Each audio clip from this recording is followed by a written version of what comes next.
Thank you for watching. I'm Shakil 5858. I am Ahmed Budnam. Following other news which have been reported by American, European, Asian, African, Australian, Canadian channels and AP, AFP and Reuters news agencies. Now the headlines. I am thankful to all news resources. Less abortion care training in America. Politics of Generation Z. Avocados and deforestation. Deadly attack at border between Jordan and West Bank. Israeli airstrike killed 5 people in Gaza. Georgia shooter mother informed school half hour before shooting. Ukraine and Russia attacking each other continuously, killing people on both sides. Massive storm in Vietnam. Oil tanker fire in Nigeria, elections in Algeria, floods in Mali, Venezuela opposition leader escaped the country. Paris Paralympics closed yesterday, rather finished yesterday. Belgium racial marriages in Congo. Google Alphabet faces antitrust trial in America. Defense veteran suicide in Australia. Now please watch the channels.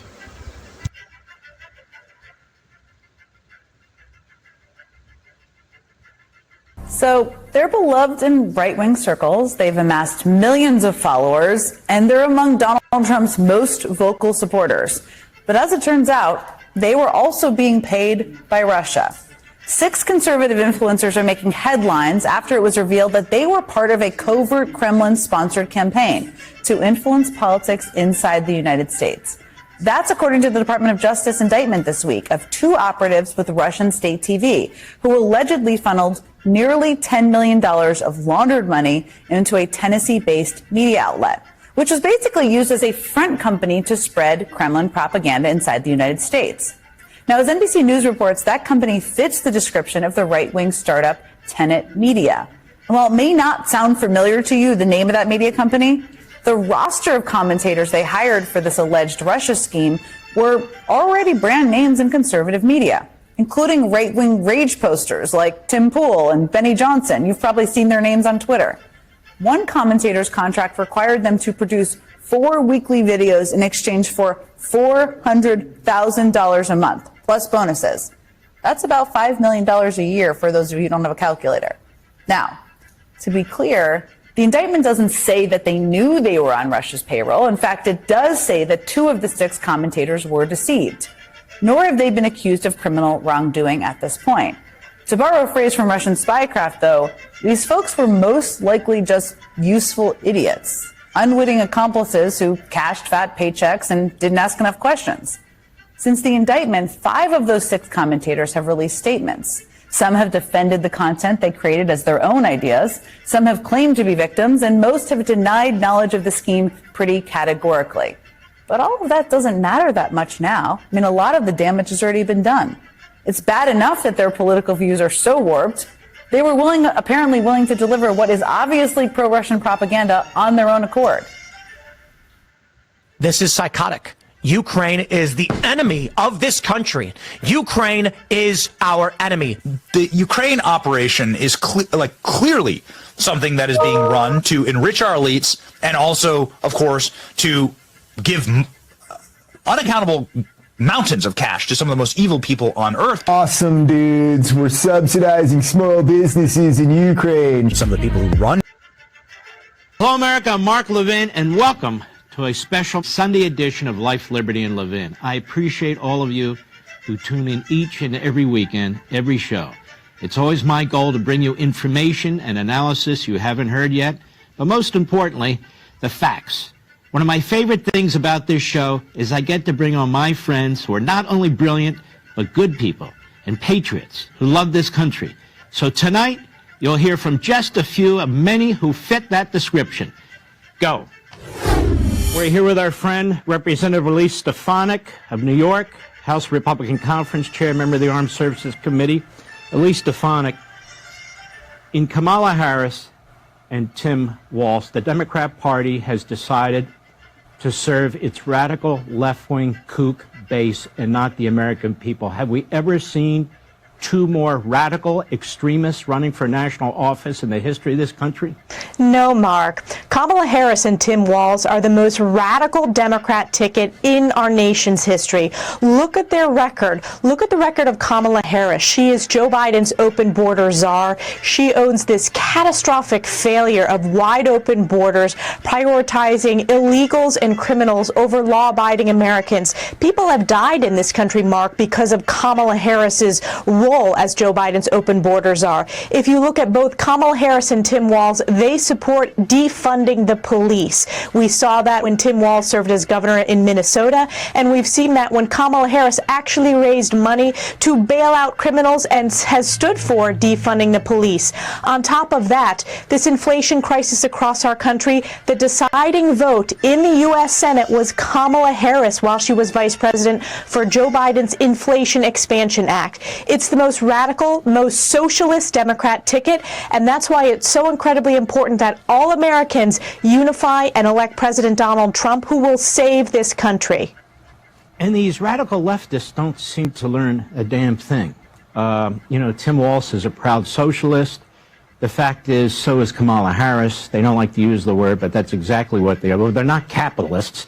So her idea for fixing the economy is more spending. This cockamamie plan for $25,000, won't that heat up the housing market? Won't that create more inflation? Won't that drive up the price of houses? And then she's got this idea about gouging. The packages are too small, and so forth and so on. Let me ask you this, Congresswoman. When Donald Trump was president, was there gouging?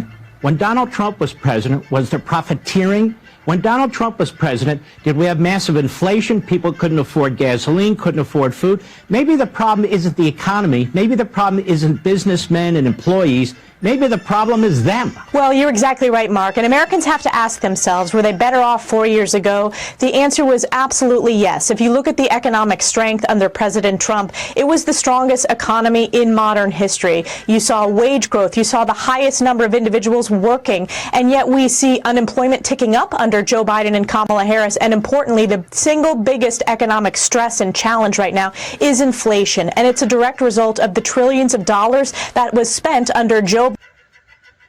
Tonight, we're tracking two fast-moving stories. The manhunt for somebody accused of opening fire on a Kentucky highway, and the mass evacuations from this California wildfire as it explodes in size. The terrifying scene as the gunman fired on cars speeding by. 9 of them hit. At least 5 people seriously hurt. The major highway shut down. Police now searching these woods. They're warning to people nearby. Stay vigilant and stay aware. Thousands evacuated outside Los Angeles after this wildfire doubled in size overnight. Some cabins already burned. 35,000 other buildings now at risk, while another fire sends these horses, look at that, racing to safety.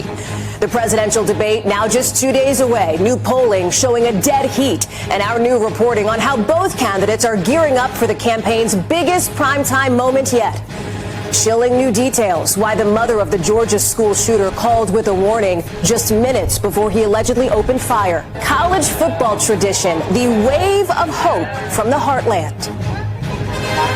This is NBC Nightly News with Hallie Jackson.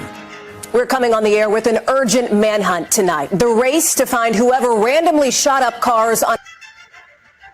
Tonight, several developing stories as we come on the air. The intense manhunt in Kentucky after a gunman opens fire at drivers on a highway.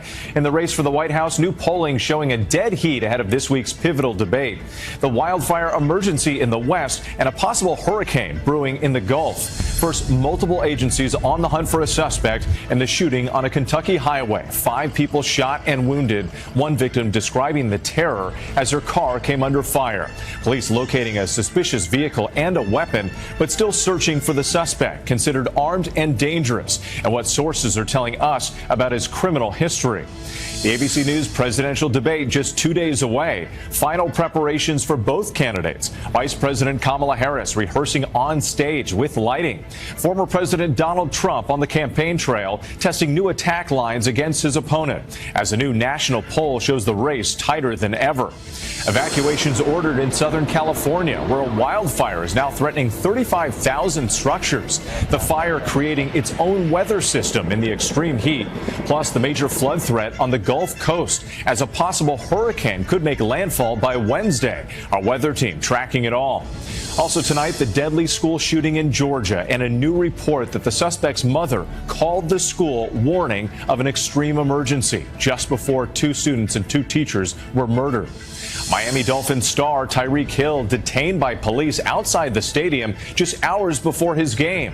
Authorities now ordering a review of body camera video with one officer placed on administrative leave. And the NFL with a major announcement on who's headlining the Super Bowl halftime show. Boeing's troubled Starliner spacecraft returns to Earth minus its crew. 2 American astronauts will now have to wait months before they can be brought home. The result late today in the U.S. Open Finals. Taylor Fritz trying to do something that hasn't happened in more than 2 decades. And America Strong tonight saluting our Paralympic athletes, including the swimmer who survived a shark attack and brought home 2 medals, and the sprinter who now joins his wife as a gold medalist. Whatever you do, it's better with the website.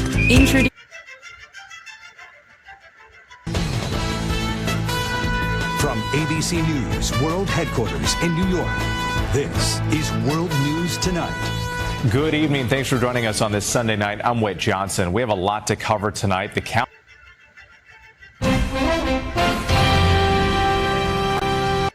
Tonight on PBS News Weekend, why more OBGYN residents are getting less training in abortion care in post-Roe America. Then a new book explores how Gen Z is shaping American politics. I think for those in Generation Z, both many young men and young women as well, they know that climate change will affect their generation more than older generations. And so it's galvanized many of them to become involved. And high demand for avocados around the world is driving deforestation in Mexico.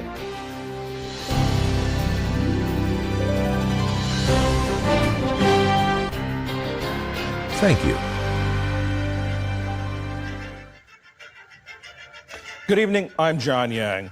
Violence spread in the Middle East today as a Jordanian gunman killed 3 Israelis at a sensitive crossing between the West Bank and Jordan. It was at the Allenby Bridge, which spans the Jordan River and is the main route for West Bank Palestinians to travel abroad. Israeli officials said the gunman approached from the Jordanian side, got out of a truck and opened fire at Israeli security guards who killed him in a shootout. Israeli Prime Minister Benjamin Netanyahu said the attack was due to the war in Gaza. It's a hard day. A despicable terrorist murdered 3 of our citizens in cold blood at the Allenby Bridge. On behalf of the government, I send my condolences to the families of the murdered. And in Gaza, an Israeli airstrike killed 5 people, including 2 children and a senior official in the Civil Emergency Service, which handles Gaza's first responder operations. The mother of the 14-year-old accused of killing 4 people last week at that Georgia high school has told family members that she called the school the morning of the shooting to warn of an extreme emergency. Teen's aunt said her sister related in text messages that she told the school counselor her son was having homicidal and suicidal thoughts. The Washington Post reports a call log from the family's phone plan shows a call to the school about a half hour before the shooting began. Ukraine and Russia are trading blame for attacks that injured civilians in 2 border regions. In Russia, air attacks from Ukraine injured 2 people in Belgorod. And in the northeastern Ukrainian city of Sumy, 2 people were killed and 4 others injured, including 2 children. Ukrainian officials say Russia is stepping up its attacks and targeting more populated areas. Cleanup efforts are underway in Vietnam, where the Typhoon Yagi has left a trail of death and destruction. The massive storm is blamed for at least 14 deaths and nearly 200 injuries there. Officials say the typhoon was one of the most powerful to hit Vietnam in the last decade. Yagi, which is now downgraded to a tropical depression, has left 3 million people without power. Venezuela's opposition presidential candidate has fled the country days after the government ordered his arrest. Edmundo Gonzalez is now in exile in Spain after being granted asylum. The 75-year-old ran against President Nicolas Maduro in an election that independent observers say Gonzalez won. Today, his political partner, Maria Corina Machado, said Gonzalez felt his life was in danger. And Paris said farewell to the Paralympics today. Before the closing ceremony, Team USA closed out the day with 3 more medals, a silver in women's wheelchair basketball and a bronze each in men's paracanoe and women's marathon. The United States finished the games 3rd in the overall medal count behind China and Great Britain. Still to come on PBS News Weekend, a new book looks at how Gen Z's politics is different from previous generations and the environmental impact of avocado production in Mexico. This is PBS News Weekend from Tonight, a celebration of life will be held in Winder, Georgia for Appalachia High School teacher and football coach Ricky Aspinwall. Coach A, as he was affectionately known, was one of 4 people, 2 teachers and 2 students, killed last week in the nation's latest school shooting. Despite the senseless violence, Georgia is one of the few states nationwide taking an alternative approach to keeping schools safe. Here's CBS's Stephen Stock. Yeah. You did good? Good choices? Yeah. Yeah, there you go. 5. Just another friendly face in the hallway of a Georgia school. It's an approach the state adopted 6 years ago that puts SROs and district safety coordinators working hand in hand with school administrators. We believe it takes a specific kind of person.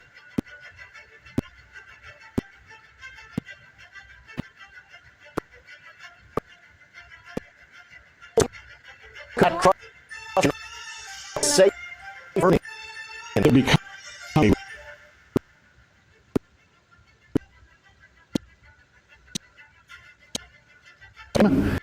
in see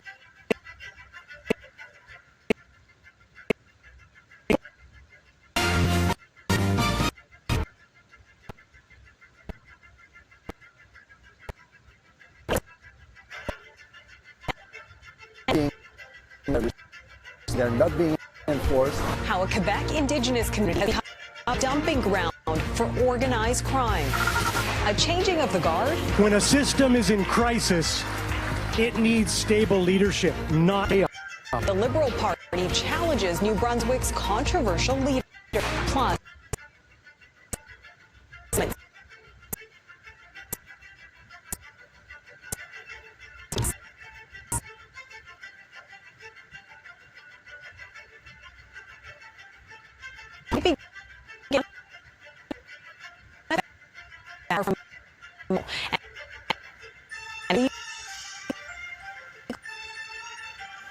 Let's now invite political analyst Laurie Turnbull in the conversation. Laurie, great to have you on the show. Thank you. Thank you so much for having me. It's not going to be a fun caucus meet for the Prime Minister. Oh boy, there are a host of issues that need to be addressed amongst the insecurity of the sitting MPs and seats.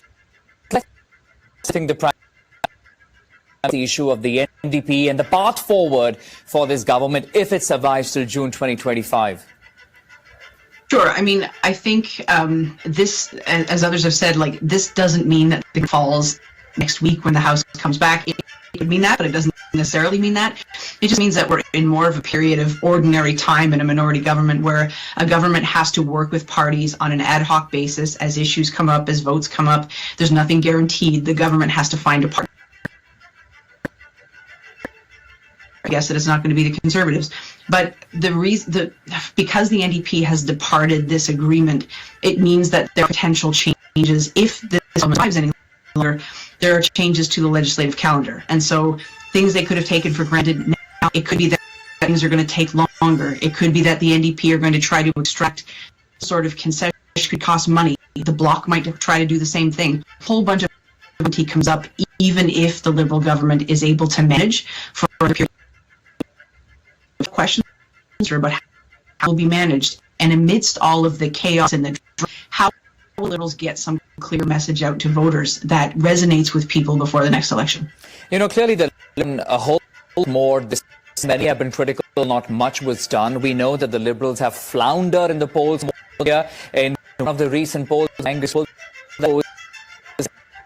then Conservatives at 43 at 19. If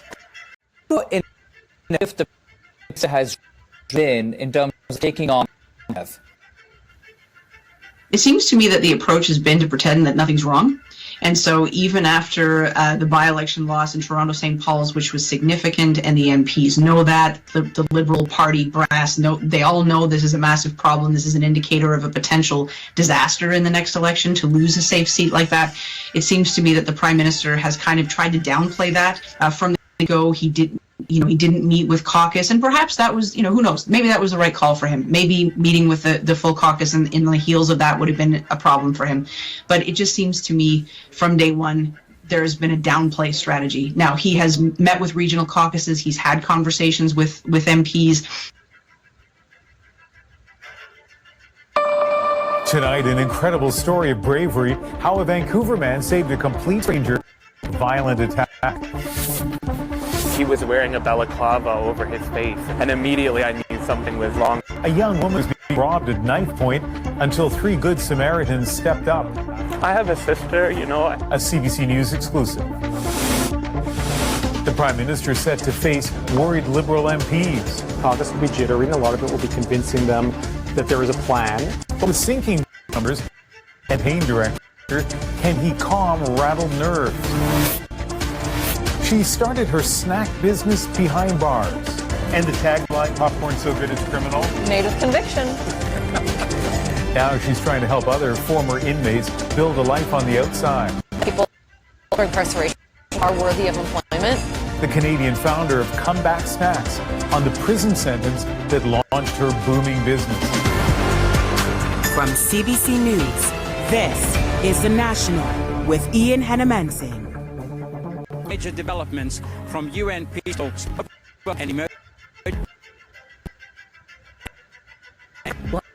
200 France 24 correspondents around the world. Good morning, you're watching France 24. I'm Oliver this day. Again, regular closing ceremony at the Stade de France. Paralympics chief Andrew Parsons says the games, in which 4,000 athletes took part, brought the Paralympics to a completely new level. No surprises in Algeria, as President Abdelmadjid Tebboune is re-elected for another 5 years, with 5% of the vote. But the election was marred by low turnout, with opposition parties calling for a boycott and alleged irregularities. 5 biracial women seek justice in Brussels as they appeal in a case against the Belgian government for crimes against humanity.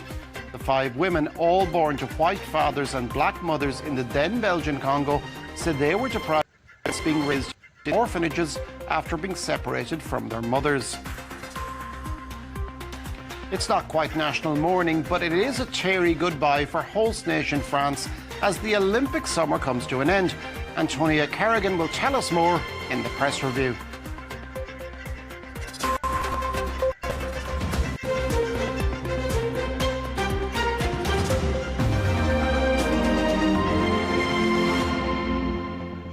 Paris's Paralympic Games came to a close on Sunday night with a spectacular closing ceremony at the Stade de France that gave place to French electronic music. It marked the end of a successful Games, which the second highest number of tickets sold for a Paralympics after London in 2012, and a rise in awareness of Paralympic sports. France 24's James Vecina was at the Stade de France and sent us this report. Well, Paris 2020 was a promised celebration and of the Paralympics, and they did exactly that, turning the Stade de France into an open-air nightclub. It was very much about portraying French music, more specifically French electronic music from the 1970s and 80s all the way to Michel Jarre, all the way to Martin Solveig to close off this ceremony. A ceremony of celebration for athletes, for the fans, and also for the volunteers who were thanked very much by the crowds and by the organisers. Paris 2024 is finished, but it has definitely launched something new for everybody in France. That's in terms of interest of sport, in terms of awareness and interest as well into sports.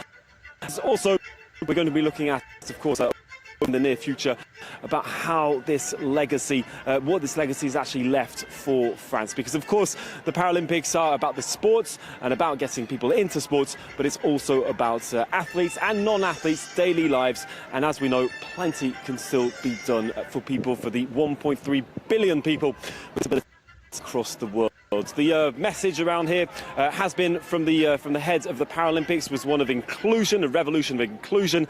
And tonight, after this ceremony, well, Andrew Parsons said that Paris 2024 has actually set a new benchmark, and that's very much because we often look back to London as to the organisation and what the Games can do for athletes and not. But Paris 2024 has clearly been a huge success, and we'll be following how things develop over the. And the final medal table for the Paralympics leaves China on top for the sixth game with 94 golds and 220 medals in total, followed by Great Britain and the United States, while hosts France finished in 8th place with 19 golds and 75 medals in all, which is their best performance in 20 years. Algeria's presidential election on Saturday threw up no surprises, with incumbent Abdelmajid Tebboune re-elected for a second 5-year term. The country's electoral authority says he won with almost 95% of the vote, but his win was marred by low voter turnout and claims by the opposition and by NGOs of irregularities. Nick Rushworth reports. It was, as expected, a runaway victory. The Algerian president, Abdelmajid Tebboune, far outpaced his two challengers. Algeria's electoral authority said nearly 19 out of 20 voters chose him. أولاً المترشح الحر السيد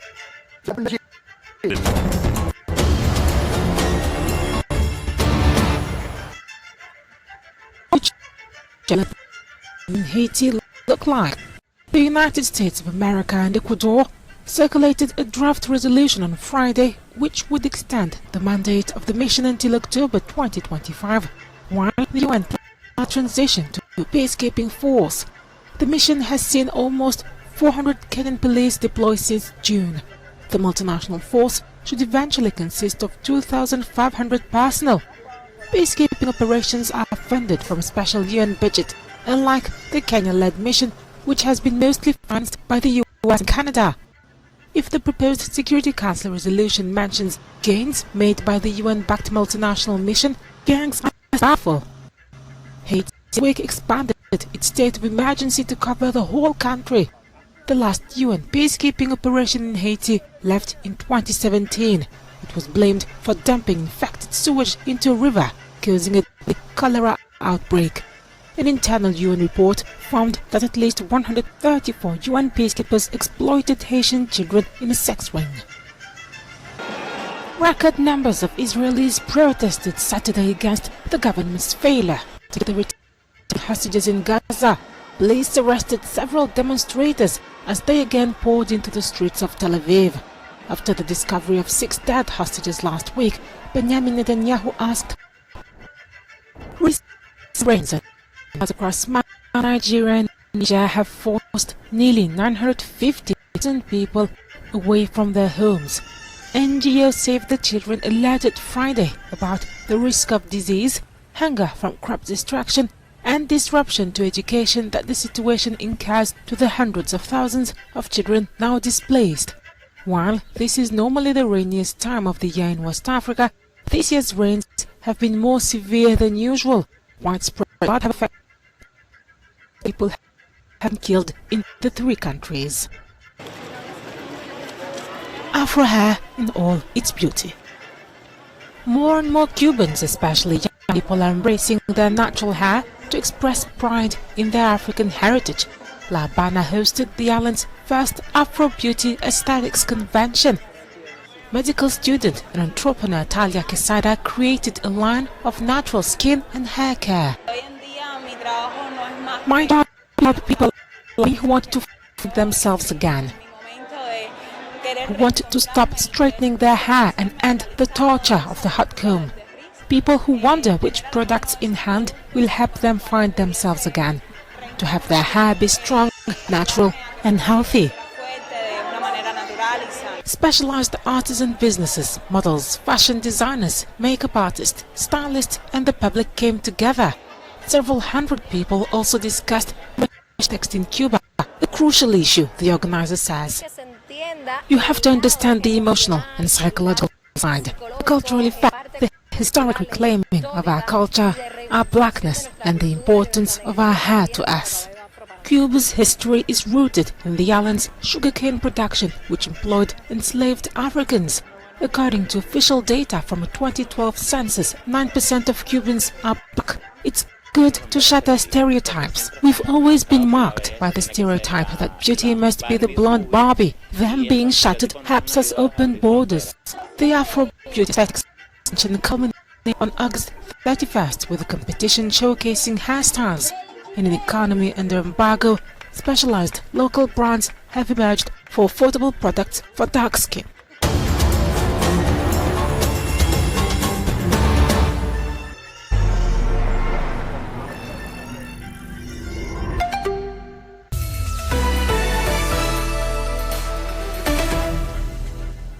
This is DW News, and these are our top stories. Venezuela's opposition candidate Edmundo Gonzalez has vowed to fight for democracy in his homeland after arriving in Spain, where he is being granted political asylum. Supporters say Gonzalez won the recent disputed presidential election and not socialist President Nicolas Maduro. The opposition says he left the country because his life was in danger. At least 48 people have died in a fuel tanker crash caused a massive explosion in Nigeria. A spokesperson from the Emergency Management Agency said all those killed had been given a mass burial close to the site of the collision. Around 50 cattle also died in the incident. In Paris, the 2024 Paralympics have come to a close with a ceremony at the Stade de France. It marks the end of 11 days of competition between the world's best athletes with disabilities. The Paralympic flag was passed to Los Angeles, which will host the next Games in 4 years. This is DW News from Berlin. There's more news on our website at dw.com. Sunday 7:30 on ABC.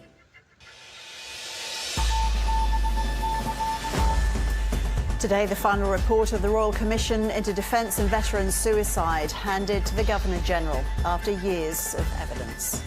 The problems are clear. They're not new, but they're clear, and we hope that the Royal Commission has achieved one thing, which is to make the problems undeniable.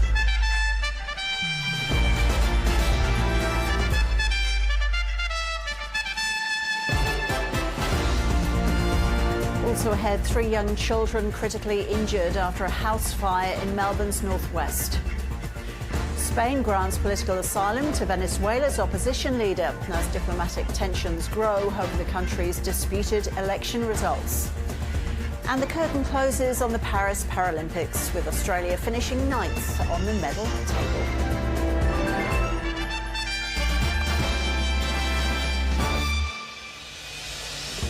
Hello and welcome to ABC News. I'm Ros Childs. After 3 years of evidence and over 6,000 submissions, 122 recommendations addressing the suicide rate of veterans and serving defence personnel have been handed to the Governor-General. The Royal Commission heard from around 350 witnesses over a dozen public hearings across the country. Commission Chair Nick Good morning. Hope you're having a lovely morning out there. Winter fuel vote rebellion. Yes, rebel Labour MPs could refuse to vote with the government on their planned cuts. She said he is not happy with the decision, but insists it is necessary. Attention decision and quite rising, facing flashpoints with the unions. Back in bed. The shadow candidate back in Tory leadership, saying she has the X factor and handcuffs. Secretary of State Antony Blinken will arrive in the UK today to begin a 2-day visit covering Ukraine and Middle East talks. And we'll be joined by the former Chancellor and he to holding one of the highest offices in Westminster. And secondary school is criticised for allegedly degrading girls after pupils were made to line up and have their skirts measured. I have that at school. We're asking, have school uniform standards slipped? Always bloke here. James becomes the first Italian to win the US Open. Yes, thank you, Dawn. Scotland concede late again last night to Cristiano Ronaldo's 901st career goal. And in cricket, bad baseball batting leaves England staring down the barrel. It's too many. Well, people are batting anyway.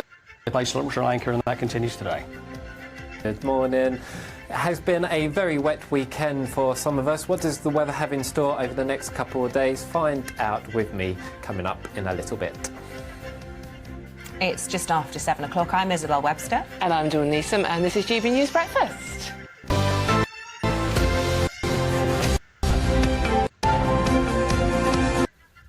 This is Asia Now. Good afternoon. It's 2 p.m. in Singapore and Hong Kong, 11:30 in New Delhi, and 1 o'clock in Jakarta. I'm Ilakia Silveraji. Vietnam's death toll from Typhoon Yagi rises to 24 as authorities warn of more heavy rain, flooding and landslides. 300 people have been injured as the powerful typhoon slammed into the region.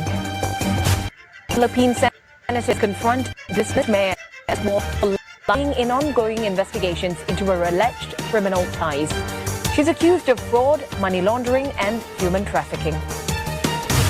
And Pope Francis arrives in Timor-Leste for the third leg of his 12-day Asia-Pacific tour.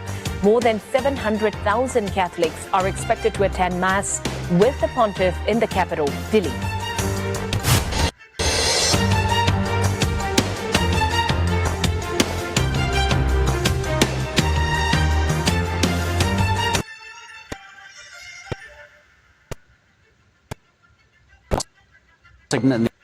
It's set to reopen, but not for commercial goods. Israeli strikes target all areas of Gaza, hitting homes and refugee camps, killing dozens more Palestinians. Hello, welcome to TRT World. We're live in Istanbul. Nawaz, also on the programme. A fuel tanker explodes in northern Nigeria, leaving at least 48 people dead. Plus, Abdelmajid Tebboune is re-elected as Algeria's president, but the turnout is low. There are also claims of irregularities.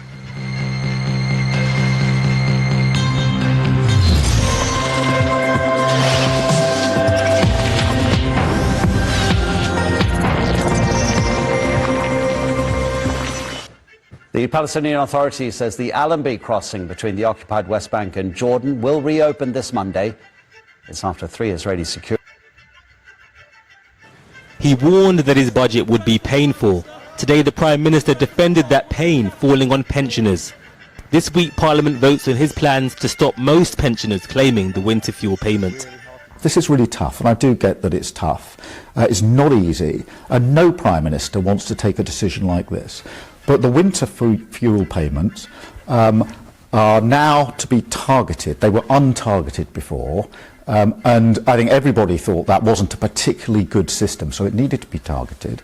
Obviously, those most in need will continue to get the payment. Until now, the winter fuel payment had been a universal benefit that even wealthy pensioners were eligible for. The tax-free yearly payment is £300 for those over 80 and £200 for younger recipients in England and Wales. Last winter, over 10 million people were eligible for the payment, but this winter that number is estimated to fall to just 1.5 million. The estimated saving to the public purse is £1.4 billion, a fraction of the £22 billion gap in the budget that the government says it needs to close. What do we want? Restoration. Before the election, raising public sector pay had been an urgent call. In July, the pay rise the new government granted cost them £9 billion. And as Keir Starmer heads to the Trade Union Congress this week, he will be facing further calls to increase investment in public services. But at what price? And just who pays? We will be looking for a budget that is prioritising growth, steps to restore our public services, and I think you heard the Prime Minister say that those with the broadest shoulders need to bear the heaviest burden. And do pensioners have the broadest shoulders? Well, look, I think there are concerns about that winter fuel payment. You know, our conference is going to be debating that this week. Again, that's an opportunity, that budget, for the government to set out how it's going to support pensioners. This is the time of year when the weather changes, and so too is the political climate. as the Prime Minister faces a rebellion from Labour MPs in Parliament this week. Why are you prepared to rebel when we know that wealthy pensioners are eligible for this payment? We know that this is going to be means tested, which means the most vulnerable will still be eligible. We know there's about 1 million pensioners above the pension credit threshold who are in fuel poverty, and taking away the winter fuel payment will mean that those people have that tough choice between heating and eating, or indeed going cold, and that's why we need to protect the vulnerable. On Tuesday,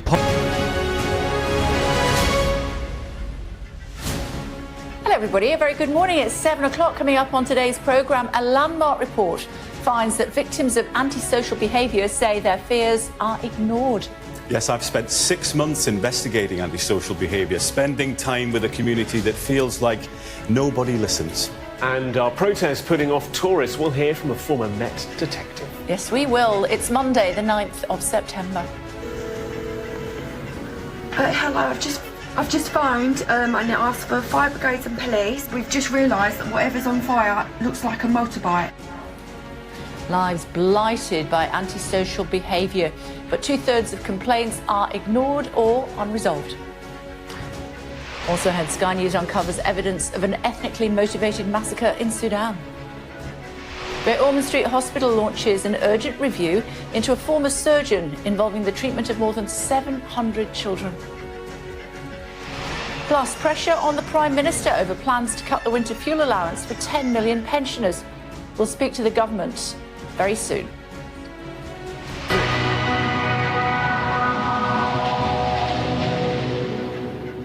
Paris says farewell to the Paralympics and a glorious summer of sport with a spectacular fireworks display.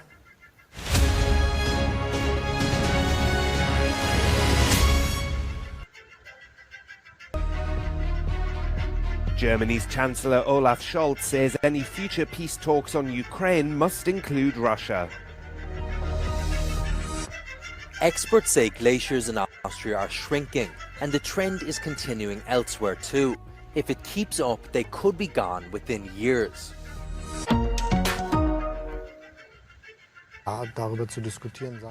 Germany's Chancellor Olaf Scholz has said that he and Ukrainian President Volodymyr Zelensky agree that Russia should be